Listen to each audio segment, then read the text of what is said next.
जून हम सभी अंतर्राष्ट्रीय योग दिवस मना रहे हैं।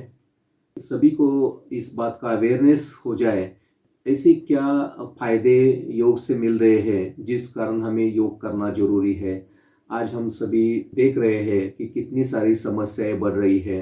एक तो शरीर की बीमारियां बढ़ रही है, प्रकृति का विकराल रूप देख रहे हैं कि कैसे बारिश जोर से हो रही है, कई जगह भूकंप हो रहे हैं, कई जगह टेम्परेचर बढ़ रहा है, कई जगह तूफान आ रहे हैं। तो ऐसे प्रकृति के 5 तत्वों का भी विकराल रूप हम देख रहे हैं, शरीर की व्याधियां भी देख रहे हैं। और इसी के साथ मन की जो बीमारी है वो भी दिन प्रतिदिन बढ़ रही है। भय, अशांति, तनाव, दुख, ऐसे ये जो बीमारी है इस कारण भी आज मनुष्य का जीवन बहुत बीमारियों से या बहुत सारी समस्याओं से घिर चुका है।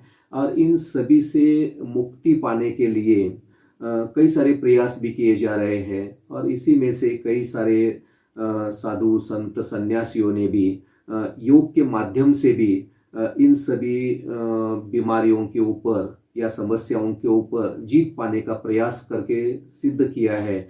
इसीलिए उस योग का महत्व सभी तक पहुंचने के लिए ये अंतर्राष्ट्रीय योग दिवस मना रहे हैं। और इसमें भी खास विशेष करके कई लोग शरीर को तंदुरुस्त रखने के लिए ही योग का अभ्यास करना चाहते हैं, क्योंकि इसके अलावा जो मिलने वाले फायदे हैं उसकी भी अवेयरनेस होना बहुत जरूरी है।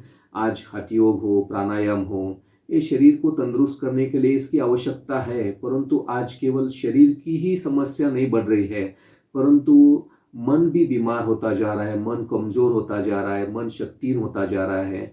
ऐसे मन को शक्तिशाली बनाने के लिए या तो जो प्रकृति अपना विकराल रूप दिखा रहे हैं उस प्रकृति का सहयोग लेने के लिए उसके प्रति भी योग करना जरूरी है। और ये जो योग विधि है ये भारत का प्राचीन योग विधि, इसी से हम मन को और प्रकृति को सहयोगी बना सकते हैं।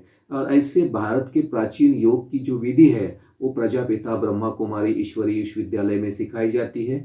इस योग विधि से हम अपने मनोबल को बढ़ा सकते हैं। और जब मनोबल बढ़ता है तो शरीर को तंदुरुस्त रखने में हमें बहुत अच्छी मदद मिलती है। और जब मनोबल बढ़ता है तो मन के श्रेष्ठ शक्तिशाली विचारों के माध्यम से हम प्रकृति को भी अगर योगदान देते हैं तो प्रकृति भी हमारे लिए सहयोगी बनती है। तो प्रकृति के जो 5 तत्व है, पृथ्वी, जल, वायु, अग्नि, आकाश, इन सभी तत्वों को अगर हम रोज सुबह जल्दी उठकर एक अच्छे फ्रेश स्थान पर बैठकर एकाग्रचित्त होकर शांति, शक्ति, पवित्रता, सुख के वाइब्रेशन एक एक तत्व को अगर 10-10 मिनट तक देते हैं तो यह प्रकृति हमारे लिए बहुत सुखदायी बनती है।